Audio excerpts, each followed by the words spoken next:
Olá pessoal, tudo bem com vocês? Então, bem-vindos à parte 2 da nossa aula sobre SciCode. Nessa aula a gente vai introduzir um pouquinho o ambiente de programação do SciCode, tá?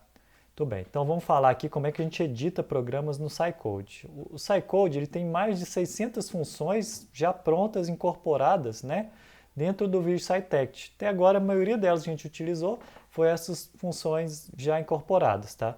Porém, em alguns momentos, é necessário que você faça suas próprias funções do SciCode, ok?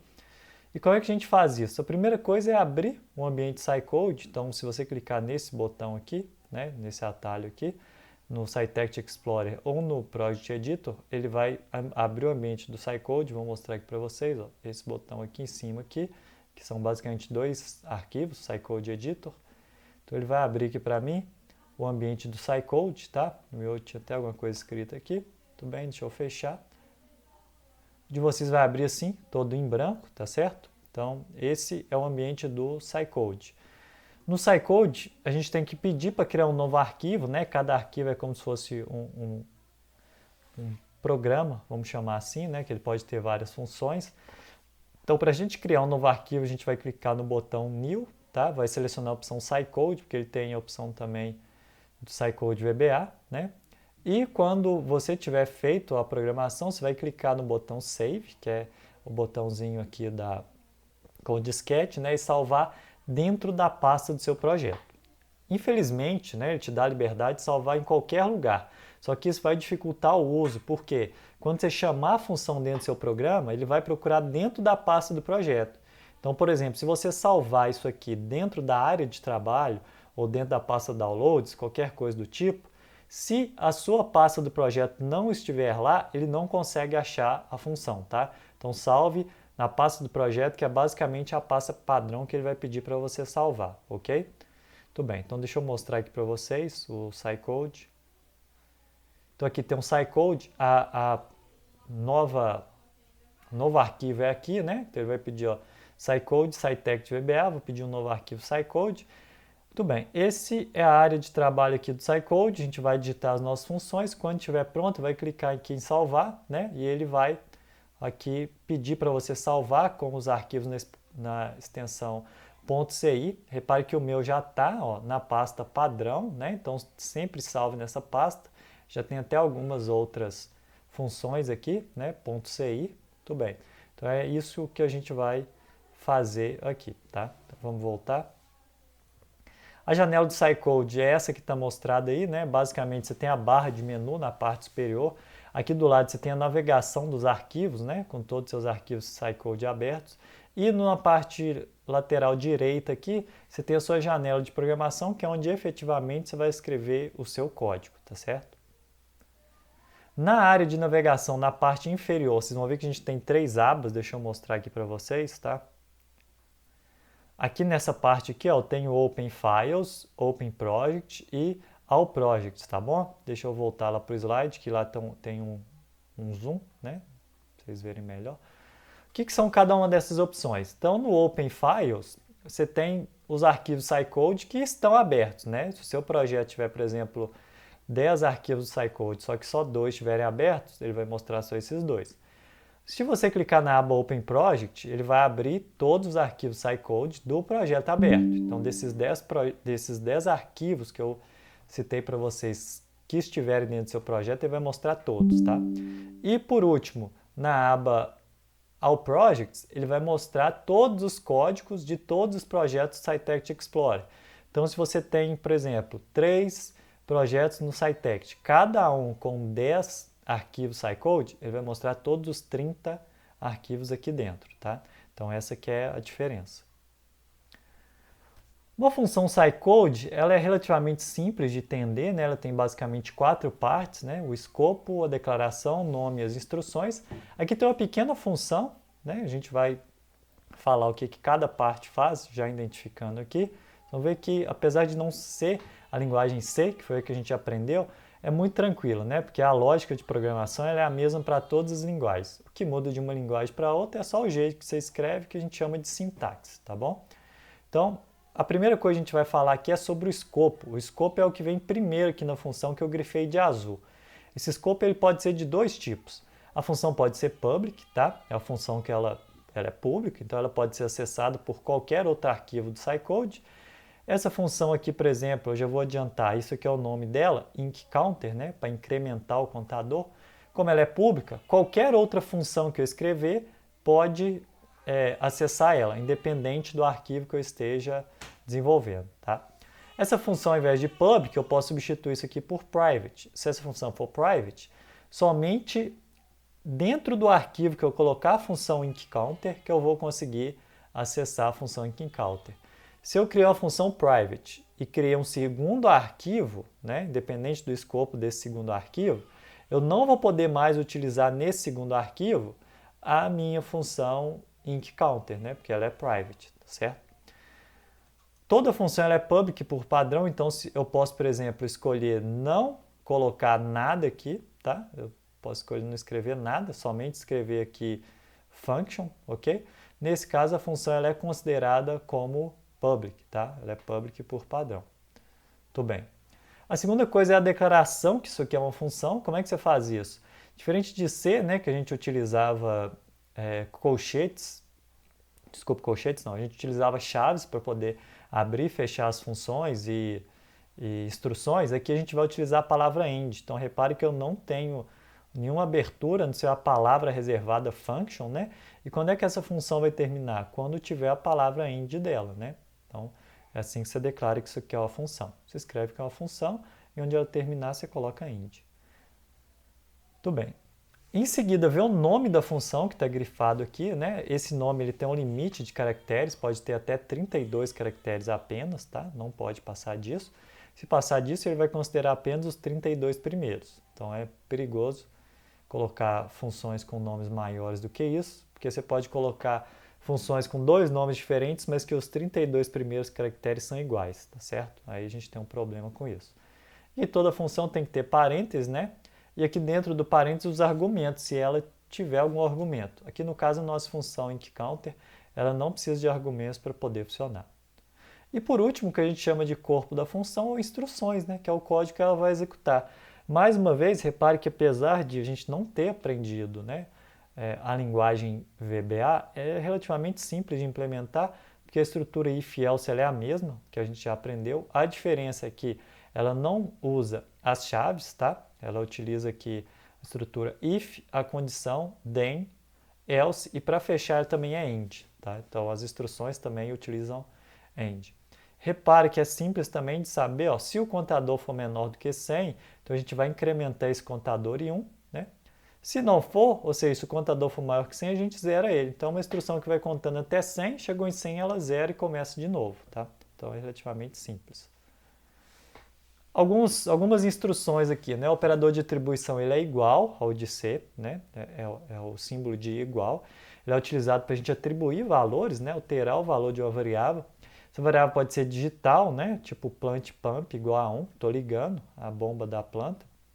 Pode ser analógica, temperatura do forno eu estou setando como 10, ou pode ser uma string, né? Repare que todos eu estou usando o mesmo operador de igual para setar aqui agora a string bread na variável batchName, ok? Se você quiser, assim como em C, executar várias tarefas ao mesmo tempo, não, né? Mas sequencialmente, uma depois da outra, a gente pode colocar ponto e vírgula, né? Então aqui eu estou fazendo duas instruções, uma depois da outra. Os operadores aritméticos aqui do VBA, eles são basicamente os mesmos, né? Então, os operadores mais, menos, multiplicação e divisão, tá certo? E também a gente tem o resto da divisão, que esse é separado, né? Lá em C ele era porcentagem, aqui a gente escreve mod, de módulo, tá? Então, o operador de resto de divisão aqui a gente escreve mod. Os operadores selecionais também são quase todos os mesmos, né? A diferença são os dois primeiros. Quando você quer comparar dois valores, você não usa dois iguais, você usa apenas um, né? Como é que ele sabe se isso aqui é uma atribuição ou se é uma comparação? Pelo contexto, né? Então vai aparecer em momentos diferentes. O operador de diferente também, ele também não é o mesmo, né? Lá em C a gente utiliza exclamação igual, aqui é menor, maior. Se você for pensar matematicamente faz sentido, né? Esse operador significa que um número ele é maior ou menor do que o outro. Então eu vou escrever aqui, por exemplo, deixa eu escrever 0 maior ou menor que 1, vocês vão ver que sempre vai dar diferente, porque o número de K tem que ser maior ou menor ao número de K. E se ele não for, significa que é igual, né? A única condição que isso aqui não vai ser verdadeiro vai ser quando os dois valores forem iguais. Quando isso aqui for zero, né? Zero é menor que zero? Não. Zero é maior que zero? Não. Então eles são iguais. Qualquer outra condição vai ser diferente. Então, se for pensar, faz sentido esse operador aqui também ser dessa forma, né? Operador de diferente. Os outros são iguais, menor, maior, menor igual, maior ou igual, tá? Então isso aqui é para fazer comparações. Operadores para fazer operações lógicas, né? O i lógico é o AND, o ou lógico é o OR e o não lógico é o NOT, tá? Então é simples de lembrar, é o nome da instrução em inglês, é basicamente os mesmos que a gente vê lá na eletrônica digital. A gente pode pegar todos esses operadores e colocar numa mesma expressão. Aqui, por exemplo, eu tenho uma expressão aritmética, né? Mas eu poderia colocar operadores lógicos, relacionais. Então, a velocidade do moinho 1 ele é igual à velocidade do moinho 2 mais 100 vezes 4.095. Lembrando que ele segue a todas as regras de precedência, tá? Então, nesse caso aqui, ele primeiro vai fazer a multiplicação, depois a soma e, por último, fazer a atribuição, tá certo? Outra coisa que a gente pode querer fazer também é formatar a apresentação de uma variável, né? Às vezes a minha variável é uma variável real. Como é que eu vou mostrar isso para o usuário com uma casa decimal, duas, nenhuma, né?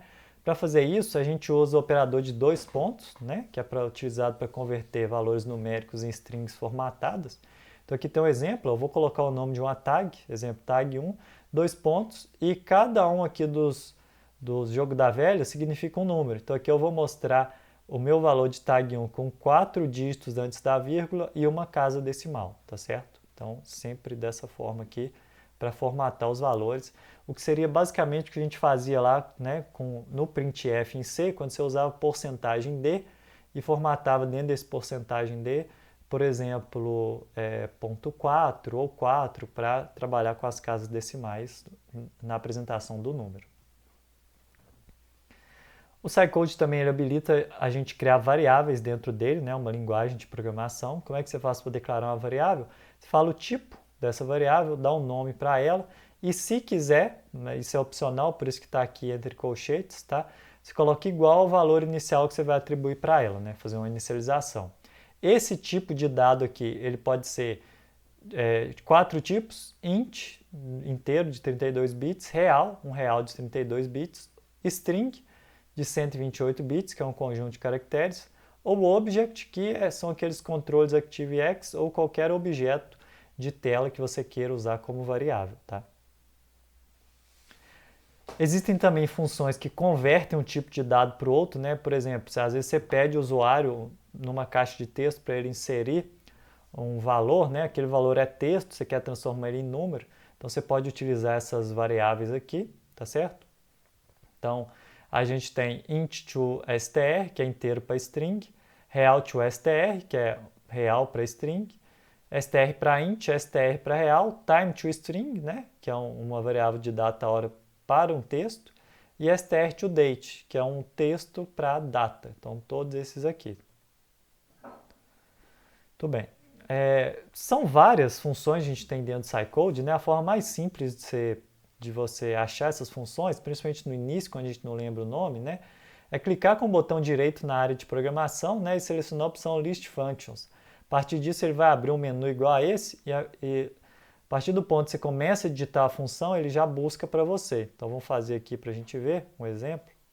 Que eu estou na área de programação, né, botão direito, vou selecionar a opção aqui List Functions, ou tem um atalho, né, Ctrl espaço, ele abriu ele para mim, então eu vou colocar time to, então ele aparece aqui, ó, time to OLED, né, eu posso ir procurando, não, eu quero time to string, ele aparece até os parâmetros dessa função, então eu vou selecionar essa função com 2 cliques, tudo bem, agora a função aqui já está sendo mostrada para mim, tá certo? Deixa eu aumentar ela aqui para vocês conseguirem ver. Tudo bem, então é assim que a gente seleciona as funções do Scicode, principalmente agora no início, que a gente não vai conhecer tantas funções. O Scicode também tem um help, né? Você pode ir em help Scicode Functions, ele vai incluir todas essas categorias aqui, ó, função de alarmes, função de páginas, né? Função para plotar dados, função de e-mail, tem tudo aqui, vou mostrar aqui para vocês também. Então, ó, help, SciCode functions, todas essas funções estão aqui. Então, por exemplo, se eu pegar page functions, tem todas as funções aqui relacionadas à página, né? Então, aqui eu tenho, por exemplo, page menu, que mostra o menu da página com os botões, né? Page file, que é para mostrar um arquivo numa página pré-definida, né? Page display, que é para mostrar uma página gráfica, né? Navegar entre as páginas. Se você clicar na função, ele te dá, ó, a ajuda dele é excelente. Então aqui no help eu tenho uma descrição do que a função faz, qual que é a sintaxe com os parâmetros, cada um dos parâmetros aqui descritos, tá? Qual o valor que essa função retorna e um exemplo de uso dessa função que está aqui, tá certo? Então a ajuda aqui do SciCode, ela é muito boa. Tudo bem. Uma vez, então, feito o seu código, você vai clicar no botão que é essa setinha para baixo para compilar. Se tiver algum erro, assim como é no vídeo SciTech, ele vai te falar, ó, 4 erros e vai abrir as janelas com o erro. Você tem a opção aqui de dar um go to, tem a descrição do erro, né? Você pode dar um go to que ele vai te mandar ali para o erro ou para próximo dele. Feito isso, fez a correção, tem que salvar de novo e compilar de novo para ver se o código vai passar, tá certo? Então, deixa eu mostrar isso aqui para vocês. O botão de compilar é esse aqui, ó. Ele vai mostrar compile ali, tá? Então, compila ele ali. O meu não vai compilar, né? Eu tenho que salvar também antes, porque o meu não tem nada para compilar. Não tem função escrita ainda. Tudo bem. Então, agora a gente vai fazer o laboratório 18, as etapas 2 e 3. A gente já fez a etapa 1 antes, né? O que são as etapas 2 e 3? Na etapa 2, eu vou criar aquele botão de média de temperatura, tá certo? Que é aquele botão que vai mostrar a média de temperatura dos pasteurizadores. Vou criar a função, né? Vou salvar ela, vou compilar, tá certo? Vou colocar um novo botão em cima do pasteurizador aqui, ok? Vou chamar a função que eu criei dentro dele, vou salvar a página, beleza, vai ter esse efeito aqui, ó. Então aqui está rodando, né? Eu vou clicar no botão temperatura média e vai mostrar para mim a média das temperaturas aqui, das 4 temperaturas. Tá vendo que a temperatura está variando, né? Eu consigo ver pelas cores aqui do pasteurizador. Quando eu clicar novamente, ele vai dar outro valor, que é basicamente a média das temperaturas aqui, tá? Pode ser que dê valores negativos, porque a temperatura aqui não começa em zero, ela começa num valor negativo, tá? Então, se der um valor negativo, não precisa assustar. Tudo bem. A etapa 3 aqui do nosso roteiro, a gente vai fazer um teclado para inserir valores numéricos por meio da chamada da função form numpad, tá? Então aqui eu vou criar de lado do balance tank um valor, né, um indicador aqui de nível, e quando eu clicar nele, a gente vai chamar a função form numpad, tá? Para ele abrir um teclado para a gente, eu poder controlar, né, usar como setpoint o nível do tanque aqui. Então o efeito vai ser esse aqui, ó. Vou clicar aqui. Ele vai mostrar aqui para mim, tá? Aqui ele simplesmente chegou no tempo aqui do modo demo. Eu vou rodar de novo. Está rodando em modo demo, ele tem um limite de tempo, né, que ele pode executar. Muito bem. Então executou aqui, pasteurizador. Vamos de novo aqui, né? Vou setar o valor, que vai ser o setpoint aqui do balance tank. Então, por exemplo, 50. Mostrou aqui, a escala é muito grande, então vamos colocar um valor maior, 500. Tudo bem, agora sim, metade do tanque. Então a gente vai fazer essas duas etapas agora, tá certo? A gente continua na próxima aula, a gente continua no próximo vídeo, né? Na etapa 3 dessa mesma aula, tá? Obrigado e até lá. Tchau, tchau.